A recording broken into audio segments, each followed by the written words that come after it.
दोस्तों राम राम नमस्कार। आज हम बात करेंगे नवरात्र के बारे में। जैसा कि हम में से अधिकतर लोग जानते हैं कि नवरात्र देवी दुर्गा को प्रसन्न करने के लिए विशेष पूजा अर्चन करने का एक पर्व है। यह बात ठीक भी है। जिनकी देवी या जिनकी इष्ट देवी है वो तो भगवती की उपासना, पूजन अर्चन, हवन इत्यादि करेंगे ही। लेकिन ऐसा नहीं है। अगर आपके इष्ट गणेश, हनुमान, राम, कृष्ण या भगवान शिव हैं तो आप अपने अपने इष्ट की आराधना भी नवरात्र के समय बहुत अच्छे से कर सकते हैं, जो कि सामान्य दिन की तुलना में सहस्त्र गुना फल देने वाली हो। चूंकि हर पूजा के अपने अपने विधान होते हैं। पूजा के क्या, जिंदगी में हर सिस्टम के अपने विधान हैं। तो कुछ विधान आपको फॉलो करना होंगे। जैसे कि मैं इसमें कहना चाहूँगा कि आपको सुबह जल्दी बिस्तर छोड़ देना है। और जो सबसे महत्वपूर्ण बात है वो पहले बता दूं, वो ये है कि आपको ब्रह्मचर्य का पालन 100% करना है। अन्यथा आपकी कोई भी साधना और कोई भी नवरात्र में किया गया जब तब हवन मान्य नहीं होगा। अब आपको सुबह जल्दी उठ जाना है और शौच आदि से निवृत्त होने के बाद ये मेरी आपको व्यक्तिगत सलाह है कि आप एक काम करें, आप अपनी बॉडी को डिटॉक्स करें। और बॉडी को हमको इतना डिटॉक्स कर लेना है कि कम से कम हम 6 महीने और साल भर तक बीमार ना हो, हम निरोगी रहें। तो आपको क्या करना है, आपको नीम की कुछ पत्तियां अपने मुंह में रखकर चबाकर निगल जाना है। अगर पत्तियां चबाकर निगलने में आपको दिक्कत है तो आप नीम की एक छोटी सी नीम के पत्तों को बांट कर या कूट कर एक छोटी गोली बनाकर उसको खा सकते हैं। यह नीम की गोली आपकी रोग प्रतिरोधक क्षमता को बहुत बढ़ा देगी और आप यकीन मानिए आप 6 महीने और या साल भर तक आपको कोई भी रोग होने वाला नहीं।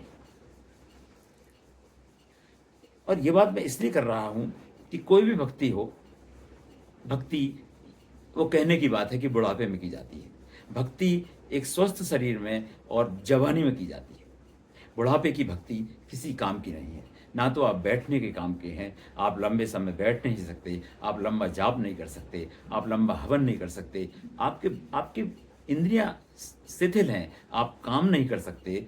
बुढ़ापे में कोई सिद्धि या हवन पूजन अर्चन बहुत अच्छे से नहीं हो सकता। अच्छा है आप भरी जवानी में हवन पूजन शुरू करें तो बुढ़ापे में काम आएगा, बल्कि अगले जन्म जन्मांतर तक वो काम आता रहेगा। तो अब आप नीम की पत्तियां आपने खा ली। इसके बाद आप अगर व्रत कर रहे हैं तो अच्छा है। व्रत करने में आप सुबह कुछ फलाहार ले सकते हैं पूजन से पहले। ये क्योंकि पूजन में बैठने के लिए आपकी बॉडी को, आपके शरीर को ऊर्जा की आवश्यकता है। और उस ऊर्जा का लेवल बना रहे, उस एनर्जी का लेवल आपके शरीर में बना रहे, इसके लिए आपके आमाशय में कुछ भोज्य पदार्थ तो होना ही चाहिए।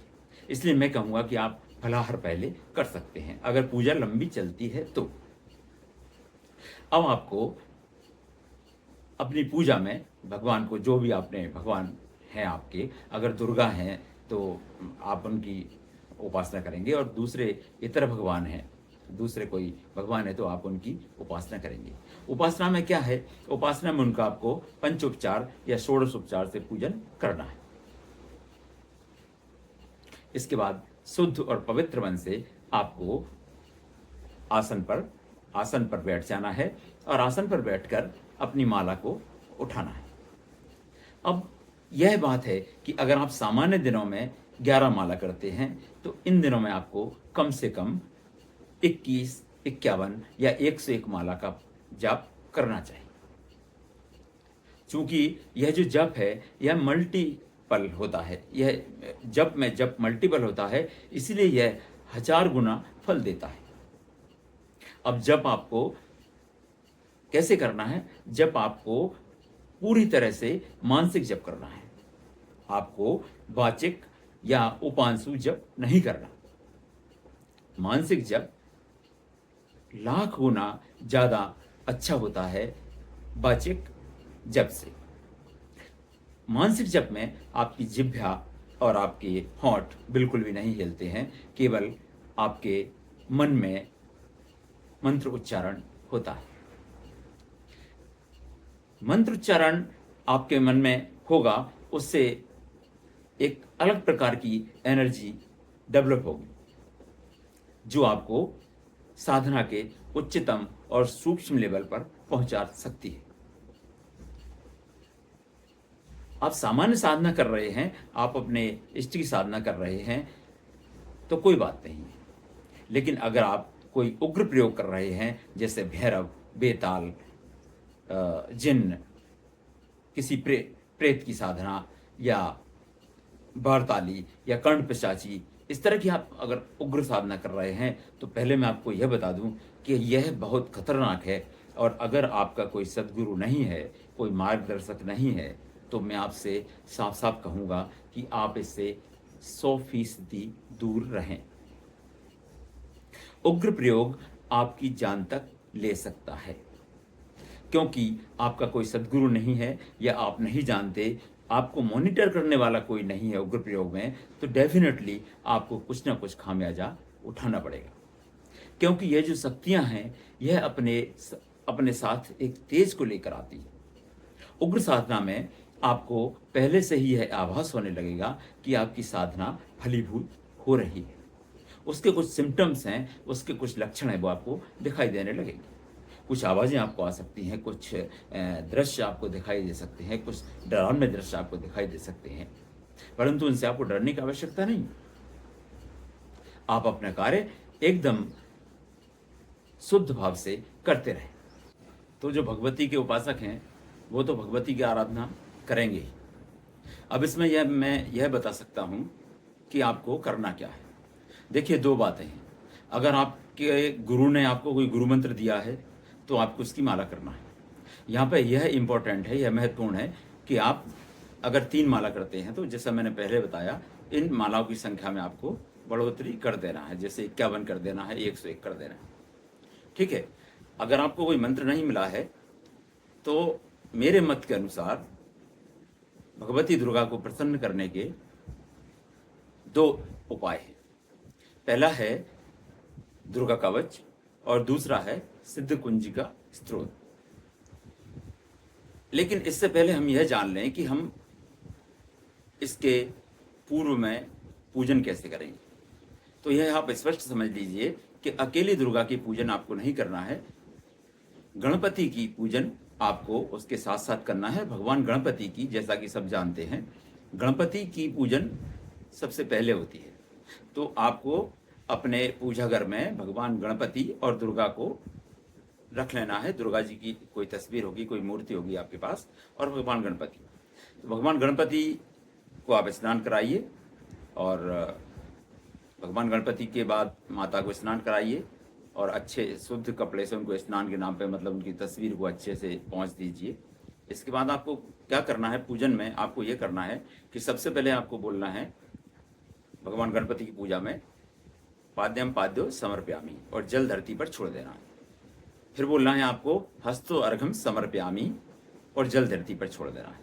और फिर बोलना है आपको श्री गणेशाय नमः आचमनिम समर्पयामि, और जल धरती पे छोड़ देना है। इसके बाद श्रीमन गणाधिपतये नमः स्नानम समर्पयामि, आपको उनको स्नान करा देना है। इसके बाद श्रीमन गणाधिपतये नमः वस्त्रम समर्पयामि, वस्त्र उनको चढ़ा देना है। आप मौली ले सकते हैं, और ये जो आटी जिसको हम बोलते हैं, आप वो चढ़ाएंगे, वो वस्त्र के रूप में वही है। आप यज्ञोपवी चढ़ा सकते हैं, यज्ञोपवीतम समर्पयामि, ठीक है। दूर्वा कुरान चढ़ाना है आपको, दूबा के, हरी दूर्वा के, ताज़ा ताज़ा अंकुरित जो उसका अग्रभाग होता है वो चढ़ाना है। और बोलना श्रीमन गणाधिपतये नमः दूर्वांकुरान समर्पयामि। इसके बाद आपको भगवान को तिलक लगाना है। श्रीमन गणाधिपतये नमः गंधम विलेपयामि। इसके बाद श्रीमन गणाधिपतये नमः अक्षतान समर्पयामि। श्रीमन गणाधिपतये नमः मालित्यादीनि सुगंधिनी पुष्टिवर्धनम पुष्पम समर्पयामि, पुष्प अर्पित कर देना है। और फिर आपको लास्ट इसके बाद आपको श्रीमन गणाधिपतये नमः धूपम आग्रपयामि, 2 चावल के दाने धूप की तरफ, यानी कि अगरबत्ती की तरफ डालना है। आपको सोचना है कि भगवान गणेश उसको ग्रहण कर रहे हैं। और फिर आपको बोलना है श्रीमन गणाधिपतये नमः दीपम दर्शयामि, यानी कि आपको एक जो दीपक आपने प्रज्वलित करके रखा है उसकी तरफ 2 दाने डाल देना है और भगवान गणेश को बोलना है कि आप दीपक के दर्शन कीजिए, आप दीपक को निहार लीजिए। तो ऐसा आपको इसलिए करना है क्योंकि दीपक आपके कर्म का साक्षी है। और बल्कि मैं ये कहूँगा कि आप एक बार दीपक प्रज्वलित कर दें तो वो पूरे नवरात्र में यानी कि 9 ही रात जलता रहे तो बहुत अच्छा है। दीपक जलाना, दीपक का अहरनिश 9 दिन जलना एक अपने आप में अनुष्ठान है। एक पॉजिटिव वातावरण आपके घर में बनेगा और दीपक को आपको, मुझे लगता है, जला ही लेना चाहिए। अब इसी क्रम में आपको पाद्यम पाद्यो हस्तोर्गम आचमनिम समर्पयामि और फिर इसके बाद सर्वांग स्नानं समर्पयामि, वस्त्रम समर्पयामि, गंधम विलेपयामि, आपको रोली या जो भी है चंदन आपको माँ को लगा देना है।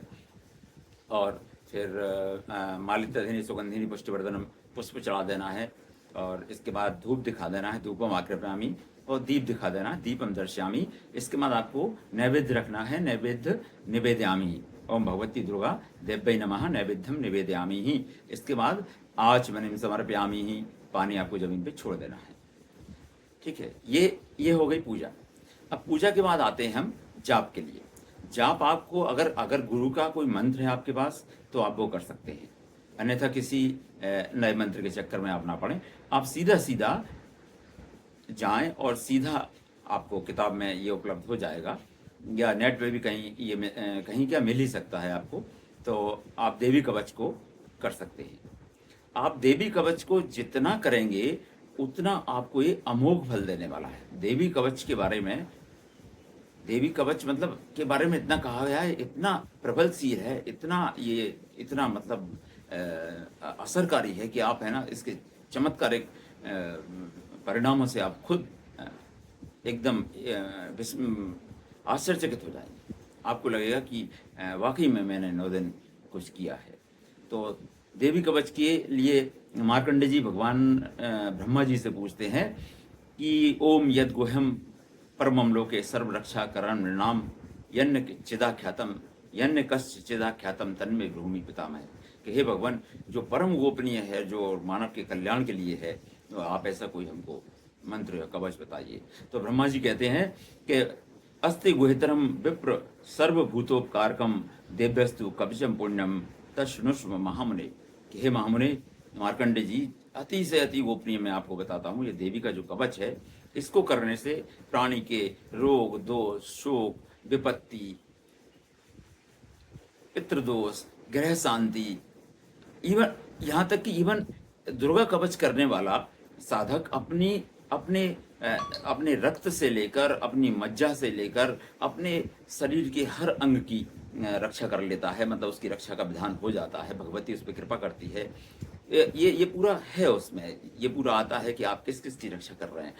और आप यकीन मानिए कि उसमें ये भी है कि आप अपने संपूर्ण परिवार की, यानी कि आपका जो परिवार है, आप उसकी रक्षा करने में सामर्थ्यवान हो जाते हैं। भगवती दुर्गा कवच के करने से उन सबके ऊपर भी अपनी कृपा बनाती है, उनको दीर्घ जीवन देती है, उनको निरोगी बनाती है, उनको मन चाहे मनोवांछित फल प्रदान करने लगती है। आप वाक सिद्धि आपको प्राप्त हो जाती है, यानी कि आपका कहा सत्य होने लगता है। और देवी कवच अति अति गूढ़ है और इसको आपको, अगर समय है आपके पास तो 11 बार कम से कम करना चाहिए, और समय नहीं है तो आप 1 बार या 5 बार या 7 बार, जैसा आपको सुविधाजनक लगता है वैसा कर सकते हैं। इसके बाद आता है सिद्ध कुंज का स्त्रोत का नंबर।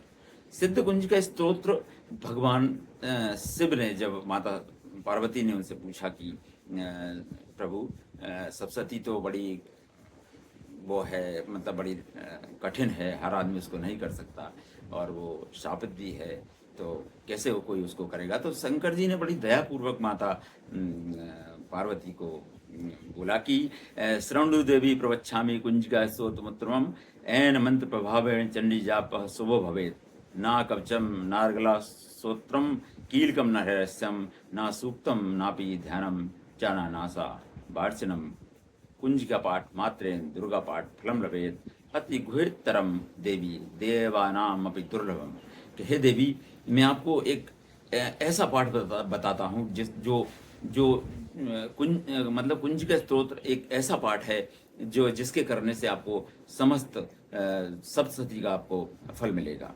यानी कि जो सप्तशती का असर होता है, जो आपके जीवन में जो बदलाव भगवती लाती है, वो सप्तशती के करने से जो आपको मनवांछित फल प्राप्त होते हैं, आपको वो सब है ना कुंज का स्तोत्र के करने से फल प्राप्त होने लगेंगे। और निश्चित तौर पे आप विश्वास पूर्वक और एकदम एकदम दृढ़ पूर्वक पवित्र भाव से भगवती के सामने नतमस्तक हो जाइए और आप भगवती को प्रणाम करते हुए यह दोनों पाठ कर दीजिए। एक तो आपका दुर्गा कवच और एक सिद्ध कुंज का स्तोत्र। अब सिद्ध कुंज का स्तोत्र का भी वही आवृत्ति है। अगर आप चाहें तो 11 कर दें, अगर आपके पास समय नहीं है, आप नहीं कर पा रहे हैं, कोई समय का अभाव है, तो आप 1, 3, 5 विषम संख्या में आपको करना है। अब विषम संख्या में आपको करना है, लेकिन आपको बहुत ध्यान ये रखना है कि अगर आप दुर्गा कवच और सिद्ध कुंज का स्तोत्र पहली बार कर रहे हैं तो किसी योग्य ब्राह्मण जो आपकी नज़र में हो, जो समझदार हो, जो ब्राह्मण की श्रेणी में हो, उससे आप आज्ञा ले लें, क्योंकि सिद्ध कुंज का स्तोत्र अपने असर पहले दिन से ही दिखाना शुरू करता है। अब इससे थोड़ा सा ये हो सकता है कि आपके घर में जैसे ही आप पाठ शुरू करेंगे तो ये बड़ी अटपटी सी और अजीब सी बात है, लेकिन ये सत्य है और प्रमाणिक है, अनुभव सिद्ध बात है कि आपके घर में कुछ छोटे मोटे मतांतर भाइयों से, खासकर पत्नी से, बच्चों से हो सकते हैं। कोई थोड़ा सा विघ्न बाधा आ सकती है, उस आपको कुछ है ना कुछ स्वप्न आ सकते हैं, आपको कुछ है ना स्वप्न में कुछ ऐसे साइन दिखाई दे सकते हैं जिनसे आप थोड़ा सा भयभीत होने लगें। लेकिन आप चिंता ना करिएगा, आपने ब्राह्मण से पूछा हुआ है, उसकी आज्ञा है, ये इसके सिस्टम में है, ये पाठ के सिस्टम में है कि आपको अपनी मर्जी से नहीं करना है, आपको ब्राह्मण से पूछ लेना है। और नवरात्र में आप ये करेंगे तो आप ये यकीन मानिए कि आपको सहस्त्र गुना फल देने वाला है। मतलब आपकी वाणी सिद्ध होने लगेगी। आपकी ज़िंदगी में जो परेशानियां हैं, जो ग्रह की पीड़ाएं हैं, जो दूसरे तरह की पीड़ाएं हैं, रोग हैं, शोक हैं, द्वेष हैं, काम है, क्रोध है, ये सारे है ना, ये सारे छूमंतर से होते हुए देखेंगे। अब बस आपको एक दृढ़ विश्वास बना के रखना है कि माता मैं आपकी शरण में हूँ और मुझे आप शरण में लीजिए।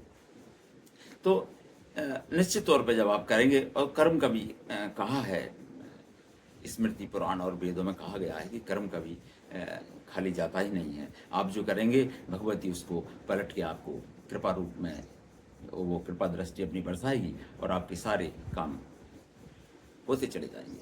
आपको यकीन नहीं होगा कि काम कैसे हो रहे हैं, इनको कौन कर रहा है। भगवती की महिमा अपरंपार है। अब हम बात करते हैं जिनकी देवी, जिनको देवी का इष्ट नहीं है या जिनके कोई दूसरे देवता है। जैसे हनुमान जी को आप पूजते हैं, तो हनुमान जी को आप पूजते हैं तो आप हनुमान चालीसा का पाठ तो कर ही सकते हैं, करते ही हैं। इस कितने ही बार कर लीजिए आप, 1 बार, 3 बार, 5 बार, 7 बार, 11 बार। इसके ऊपर आपको थोड़ा सा और जाना है तो आपको बजरंग बाण का पाठ करना चाहिए। बजरंग बाण का पाठ आप 1 बार करें, वो सफिशियंट है। अब जैसे कोई राम जी के भक्त हैं, वो राम रक्षा स्तोत्र का अगर पाठ करेंगे तो वो जैसे दुर्गा कवच का है, दुर्गा कवच दुर्गा आराधना करने वालों के लिए है। जो वैष्णव हैं उनके लिए, अगर वो राम को मानते हैं तो राम रक्षा स्तोत्र बहुत ही प्रभावकारी। और राम रक्षा स्तोत्र करने से तो हनुमान जी भी बहुत प्रसन्न होते हैं। अगर आप हनुमान के उपासक हैं और राम रक्षा स्तोत्र का आप पाठ कर रहे हैं तो आप डेफिनेटली मानिए कि हनुमान जी की कृपा आप पे यूं ही बरसने वाली है। हनुमान को राम के भक्त बहुत प्रिय है, बहुत प्रिय है। तो अब यह है कि अगर आप राम के भक्त हैं और थोड़ा सा और डीपली आप जाना चाहते हैं तो आप रामाय नमः ये आप जाप कर सकते हैं। जाप के लिए, किसी भी जाप के लिए आपको नवरात्र में किसी माला से करने की आवश्यकता नहीं है, आपको काउंट करने की आवश्यकता नहीं है कि मैंने इतनी माला करी, उतनी माला करी। आप बैठ जाइए, जितना आपसे हो रहा है उतना आप करिए। रामाय नमः। अब जप का मैंने पीछे बता दिया कि आपका जप मानसिक होना है, यानी कि आपको मानसिक जाप ही श्रेष्ठ फल प्रदान करेगा। तो जाप जब आप करेंगे तो जाप करने में आपको अपनी आंखें आप चाहे तो बंद कर सकते हैं, बस आपको नींद का ये आपको एश्योर्ड करना है कि आपको खुद को ये सोचना है कि आपको नींद का झोंका नहीं आना चाहिए, है ना। तो आप राम जी का ये मंत्र कर सकते हैं। आप कृष्ण के उपासक हैं तो कृष्ण की वैसी ही और राम की वैसी ही पूजा करिए। आप पहले गणेश जी की पूजा तो करना ही है आपको, इसके बाद आप कृष्ण या राम की करेंगे। वही आचमन ये सब करके आप स्नान और धूप दीप नैवेद्य वो सब करके आप नमो कृष्णाय गोविंदाय नमो नमः ये आप पाठ कर सकते हैं। और ये आप पाठ मानसिक करें, ये भी बेहतर रहेगा, है ना। तो अगर आप मान लीजिए विष्णु के भक्त हैं और विष्णु की आपको आराधना करना है तो आप विष्णु सहस्त्रनाम जो है वो बहुत फलदायी आपको होने वाला है। और आप विष्णु सहस्त्रनाम का पाठ कर लीजिए। ये पाठ आपको जोर से करना है, यानी कि ये बातचीत होना चाहिए, ये भगवान विष्णु को आप सुना रहे हैं। या और महत्वपूर्ण बात बताता हूं कि किसी पुरुष को प्रसन्न करना है तो आप उसकी पत्नी यानी कि उसकी स्त्री को प्रसन्न कर लीजिए। ये बात यहाँ पे लागू होती है पूरी तरह से। आप भगवान विष्णु को प्रसन्न कर रहे हैं तो आप श्री सूक्त का पाठ कीजिए। श्री सूक्त भगवती लक्ष्मी को प्रसन्न करने का एक बहुत अच्छा जरिया है। जब श्री सूक्त आप करेंगे तो ये हो ही नहीं सकता कि भगवान विष्णु आप पर कृपा ना करें। आप पर वो कृपा करेंगे ही करेंगे। विष्णु बड़े लक्ष्मी जी की बात तो बहुत आप जानते हैं, बहुत ध्यानपूर्वक सुनते हैं, सभी सुनते हैं। भोलेनाथ भी सुनते हैं, विष्णु जी भी सुनते हैं और बहुत ध्यान से सुनते हैं। और अपने भक्तों की जो उनकी कठिनाइयाँ होती हैं, जो इनके थ्रू माता पार्वती और माता लक्ष्मी के थ्रू जो सिफारिशें कहेंगे, मतलब जो बातें पहुंचती हैं विष्णु जी और शिव जी तक, वो दोनों देव बहुत दयालु हैं और बहुत दया करते हैं। जैसे ऐसे हनुमान जी को आप प्रसन्न करना है, राम जी से कहिए। हनुमान जी से अगर आप राम जी को पा सके तो हनुमान जी आपको डेफिनेटली आपको प्रसन्नता होगी उनको, और वो आपको आपके मनचाहे वर देना शुरू कर देंगे। हनुमान जी प्रसन्न होते रहेंगे। अब यहाँ पर नवरात्र में थोड़ा सा एक चीज़ और मैं बता दूं कि आप जैसे कोई पाठ कर रहे हैं तो नवरात्र में बहुत सारी शक्तियाँ जो पॉजिटिव एनर्जी भी होती हैं और नेगेटिव एनर्जी भी होती हैं। पॉजिटिव एनर्जी थोड़ा सॉफ्ट होती है और वो थोड़ा उनका जो पावर है ना वो आपको फील नहीं होता। लेकिन नेगेटिव एनर्जी आप पाठ करने बैठते हैं तो कली काल है, कली काल में सारी नेगेटिव एनर्जी ये सोचती हैं कि लोग भजन पूजन ना करें, तो वो आपको आपके भजन पूजन में थोड़ा बहुत विघ्न डालने के लिए आ सकती है। तो आपको क्या करना है, इसके लिए आपको भगवान गणपति को प्रणाम करते हुए शुरू में ये बात मैं अभी बता रहा हूँ, लेकिन ये आपको करना सबसे शुरू में है। आप आसन पर बैठ जाइए, बिल्कुल पूजा शुरू करने के पहले आप आसन पर बैठ जाइए और हुम मंत्र का जाप करते हुए आपको बाएं से दाएं इस तरह चुटकी बजाते हुए अपनी देह रक्षा कर लेना है। आप ये 3 बार हुम का बोलते हुए 3 बार या इस तरह से आप 5 बार ये कर लीजिए।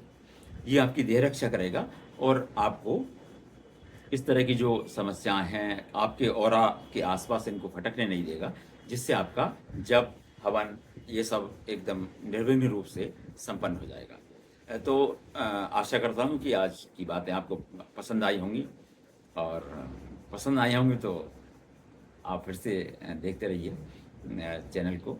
आपको ऐसे अपडेट धर्म के अपडेट आपको मिलते रहेंगे। आपका बहुत धन्यवाद। राम राम, नमस्कार, थैंक यू।